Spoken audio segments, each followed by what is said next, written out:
It is now my privilege to introduce our next speaker, Dr. Ishani Noshkar, Professor in the Department of International Relations at Jadavpur University. She will be delivering an invited lecture on India's strategic autonomy and multi-alignment, complementary or contradictory. Dr. Noshkar is a distinguished scholar of Indian foreign policy with extensive experience in research, teaching and policy engagement. Her work focuses on Act East policy, sub-regionalism in the Indo-Pacific culture diplomacy and India's strategic partnerships. She has served in several academic leadership roles, contributed to policy papers for the Government of India and delivered invited lecture internationally, including in the USA, China, the Philippines and Chile.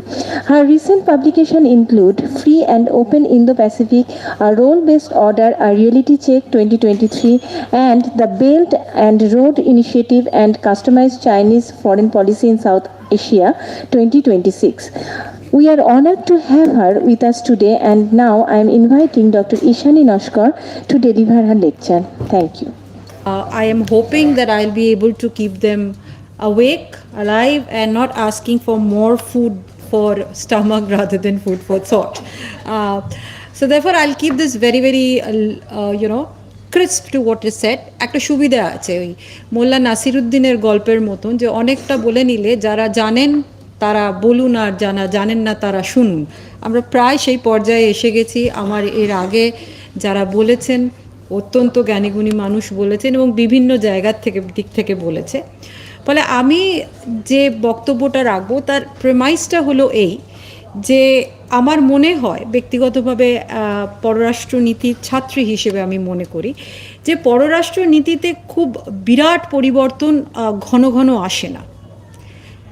I do not believe that foreign policy changes go from quantum leaps from now and then.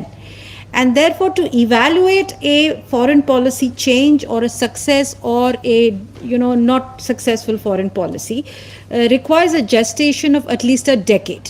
At least 10 বছর একটা পলিসির ভালো মন্দ বোঝার জন্যে তাকে পড়া খুব ভালো করে বোঝার জন্য দরকার। ডক্টর নন্দ চলে গেলেন, আমি ওনার বক্তব্যের কিছু জায়গা হয়তো রেফার করবো, অ্যাট দ্য সেম টাইম হয়তো রেফিউটও করবো। যেটা আমি বলছিলাম যে যেহেতু ফরেন পলিসিতে আমার মনে হয় বড় বড় চেঞ্জেস হয় না, India's foreign policy I think have certain very strong elements of continuity irrespective of the fact that we claim that there has been a lot of change and that India has become more and more visible in world politics. বিশ্ব রাজনীতিতে ভারতের অবস্থানটা ক্রমান্বয়ে আরও বেশি ভালো, আরও বেশি জোরালো, আরও বেশি স্পষ্ট হয়ে এসেছে। এই বক্তব্য যদি সঠিকও হয় তার সঙ্গে কয়েকটা জিনিস আমার মনে হয় যে বরাবরই সেটা চলেছে, অর্থাৎ সেটা অবিচ্ছিন্ন ছিল। One of the things that I agree, doctor Nanda বলে গেছেন, is how India posits itself vis-a-vis the world.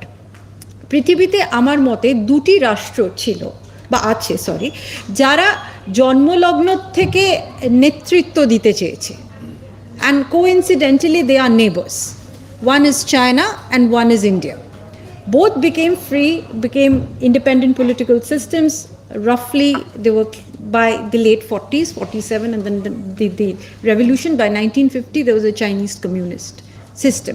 And এরা দুজনেই কিন্তু বিশ্ব রাজনীতিতে একটা কোথাও নিজেদের অবস্থান মজবুত করবে তারা জন্মলগ্ন থেকে তৈরি করেছে। And they have followed certain fundamental principles. In the case of India, I think the most seminal contribution that was made, that can be debated about, সেটা নিয়ে বিতর্ক হতে পারে, is non-alignment. And so therefore now non-alignment যে যেভাবে নন অ্যালাইনমেন্টে এসছে তার প্রেক্ষিত সম্বন্ধে I think this August gathering knows that I won't spend time on that, but are two issues that I think we keep it in mind. One is the historical experiences that India underwent, a country that became free with a horrific experience of millions being dying, misplaced and killed. So সেই experience থেকে I think non aligned was a response to stay away from violence. And also when India became independent, Bharat যখন স্বাধীন হলো তখন তার দ্বিতীয় অবস্থানটা ছিল সে একটা ঠান্ডা লড়াইয়ের মতন অবস্থানে গিয়ে উপস্থিত হলো, where world politics was divided into binaries, either you belong to us or you belong to them. সেই অবস্থাতে non alignment was the response that was made by our Prime Minister, who happened to be also the External Affairs Minister at this point of time. But is non-alignment isolationism? No. I believe non-alignment was never isolationism. It was never to stay completely away from world politics. Rather, non-alignment was a position to be in, I think, visibility with a club of nations who did not want to belong to either of the bigger camps. কাজেই অ্যালাইনমেন্টের জায়গাটা কিন্তু ভারতের অবস্থানের মধ্যে কোথাও না কোথাও কিন্তু ছিল, যদিও বা আমরা নন অ্যালাইনমেন্ট শব্দটা ব্যবহার করেছি। এবং যদি আমরা একটু পিছনের দিকে যাই, because we generally talk about Indian foreign policy since India became independent, আপনারা একটু পিছনের দিকে যদি ভাবেন, আমরা কিন্তু অ্যালায়েন্সেস অ্যান্ড অ্যালাইনমেন্টের কথা বরাবরই বলে এসেছি। ইমাজিন দ্য মান্ডালা তত্ত্ব, one of the seminal works on Indian foreign policy, which also predates Machiavelli. আমরা ম্যাকিয়াভেলিকে যে রিয়ালিজমের অন্যতম কাণ্ডারি ভাবি, দেন অর্থশাস্ত্র ইজ আর্লিয়ার, প্রিডেটস দ্যাট, এবং that mandala theory is, I think, the starting point of Indian foreign policy, which talks about alignments and alliances. মিত্র, শত্রু, আড়ি, এই শব্দগুলি কিন্তু ওভাবেই করা হয়েছে, এবং it tells you how to conduct foreign policy on the basis of alignment and alliances. ফলে আমাদের নন অ্যালাইনমেন্টের যে তত্ত্বটা, যে বক্তব্যটা, তাতে আমরা কিন্তু we maintained distance from the power blocks, but we also did not isolate ourselves. We were with another camp which chose to be neutral. Now coming to the modern times, or the times that we live in, or the government, or the kind of last few years or the last decade that we're looking through, yes, we are talking of multi-alignment. অর্থাৎ সেখান থেকে আমরা সরে আসছি। What did non-alignment give us? The choice to be strategically autonomous. এই শব্দটা doctor Nanda বলে গেছেন, আমরা strategically autonomy কথা বলি, and that is one element of continuity that remains in foreign policy আজ অবধি। কাজে নন অ্যালাইনমেন্ট সেই সময় আমাদের স্ট্র্যাটেজিক অ্যালাইনমেন্ট সুবিধে দিয়েছিল, অর্থাৎ আমরা স্ট্র্যাটেজি অটোনমির সুবিধা দিয়েছিলাম, আমরা কোনো পক্ষে ছিলাম না, আমরা আমাদের মতো সিদ্ধান্ত নেবার স্বাধিকার ছিল আমাদের। কিন্তু এইবারে যদি আমরা মাল্টি অ্যালাইনমেন্টের দিকে যাই, এবং সেটা নিয়ে আমি দুটো লাইন বলবো, তাহলে কি আমাদের স্ট্র্যাটেজিক অটোনমিটা খর্ব হচ্ছে? I would argue rather that this multi-alignment is actually in continuance of non-alignment in a different version.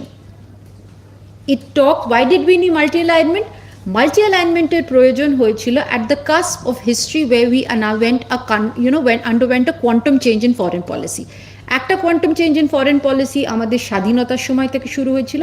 Another quantum change came in the 1990s when the world order was changing and we had to respond to that.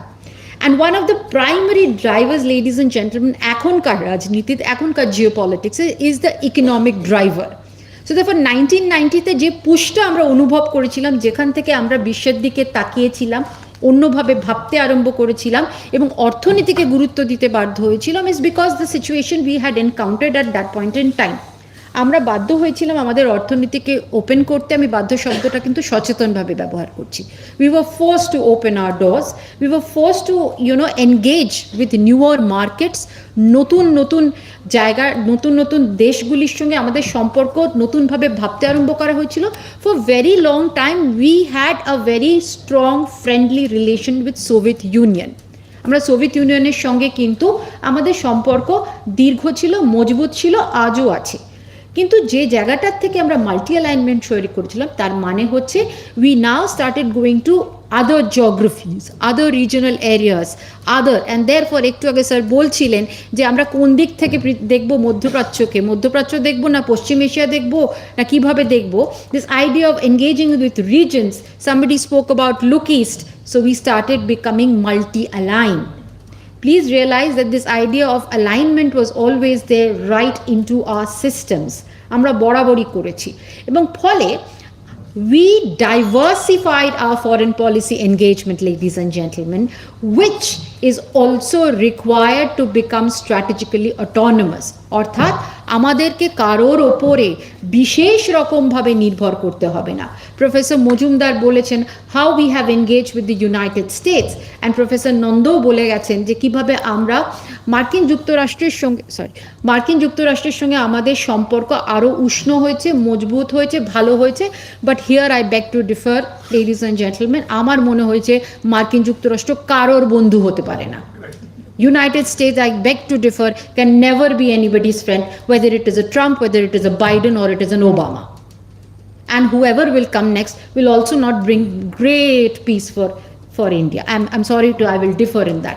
So therefore, আমাদের যতই আমরা লেমুয়া করি বা বেকা করি, যাই আমরা করি, we will need to get engaged with United States, but we did not make alliances with United States. তো এই জায়গা থেকে আমাদের ভাবতে হয়েছে, বা আমরা সেভাবেই হয়তো ভাবছি যে we will be bilaterally engaged, but we will also be very actively seen in minilaterals and multilaterals. সেই জায়গাটাতে আমরা আরও বেশি ভিজিবল হব। So therefore you see India visible in number of all this organisations. সো আমরা যদি কোয়াডে এনগেজড হয়ে থাকি, তাহলে কোয়াডের ব্যালেন্সিং হচ্ছে BRICS, right? But nowhere will we commit, or we do not commit to any military engagement. এই জায়গাটাকে ভারতকে খুব সাবধানতার সঙ্গে এবং সতর্কতার সঙ্গে চলতে হবে। We have been engaged in the Balance of Power Act right from go, and that is a continuity which does not change, which cannot change, simply because আমরা যে পৃথিবীতে বাস করি সেই পৃথিবীতে balance of power is important, because there are going to be conflicts, as professors have mentioned, there are going to be wars, maybe not world wars. আপনারা আশা করি জানেন that we live in a world which sees more than 200 low intensity conflicts. আমরা এমন একটা জগতে বাস করে চলেছি যেখানে ছোট মাপের বা দীর্ঘস্থায়ী দীর্ঘমেয়াদী সংঘর্ষ কিন্তু ঘটে চলেছে। সব কিছু আমরা জানতে পারি না, নজরে আনতে পারি না, তারা কারণ সরাসরি it doesn't affect the major powers of the world, and therefore there is a lot of discussion about Iran, there is a lot of discussion about Gaza, there is a lot of discussion about the issue of Russia and Ukraine, amra alochonay anchi, but we do not generally talk about what is happening in African countries যেখানে লো intensity conflicts ঘটে চলেছে দিনের পর দিন, এবং সেখানে তাদের সমস্যা অ্যাকচুয়ালি সেই স্তরে কিন্তু আমরা দেখি না। So what I'm trying to say here, ladies and gentlemen, and not take more than 2 minutes, সেটা হচ্ছে যে আমাদের মাল্টি অ্যালাইনমেন্ট স্ট্র্যাটেজিও আমাদেরকে স্ট্র্যাটেজিক অটোনমি দিতে সাহায্য করে, এটা খুব প্রয়োজন। এবং not only it gives strategic autonomy, it also allows for hedging. এই শব্দবন্ধ আমরা আজকাল খুব ব্যবহার করি, যেখানে we can balance of each other, and so therefore we may be obstinate, but we take oil from Russia, and the moment we take oil for Russia, in spite of the sanctions, we bring it, we refine it, and then it is no longer a Russian oil, it becomes Indian oil, and then we sell it to the European countries, right? এবং এখানে এই যে আমাদের hedging strategy হচ্ছে, এবং আমি গতকাল বোধহয় একটা নিউজ দেখছি যে যেহেতু আস্তে আস্তে একটা তেলের সংকট, একটা প্রাকৃতিক গ্যাসের সংকট দেখা দিচ্ছে, what is happening is Russia is now offering the world প্রাকৃতিক গ্যাস দিচ্ছে at a concession rate, and there is already a lot of murmur happening as how many people are going to take that, and in that case India will also play a very crucial role. So therefore ভারতে যে পররাষ্ট্র নীতি এবং আমরা যে বিশ্ব রাজনীতিতে আছি, এই বিশ্ব রাজনীতি কিন্তু is not going to get anywhere soon easier to manage. সেই অবস্থাতে multi alignment is necessary, omnipresence is necessary, but these will not actually be contradictory to strategic autonomy. So therefore এর আগে যখন ভাবা হতো যে নন অ্যালাইনমেন্ট হলেই আমরা স্ট্র্যাটেজিক্যালি অটোনমাস থাকবো, অ্যাকচুয়ালি কিন্তু সেটা ঠিক নয়। আমরা মাল্টি অ্যালাইনমেন্টের মাধ্যমেও স্ট্র্যাটেজিক অটোনমি কিন্তু বজায় রাখতে পারবো। and I wish Dr. Nanda was there. I support him, at the same time I don't support him. He says that at present there has been a lot of change in foreign policy, নতুন দিগন্ত হয়েছে, এর মধ্যে multi alignment এবং অন্যান্য জিনিস অনেক কিছু হয়েছে, but actually the present government is also taking from what has happened earlier and putting it in a different way to get the same kind of leverage in a far more complicated way. Thank you very much.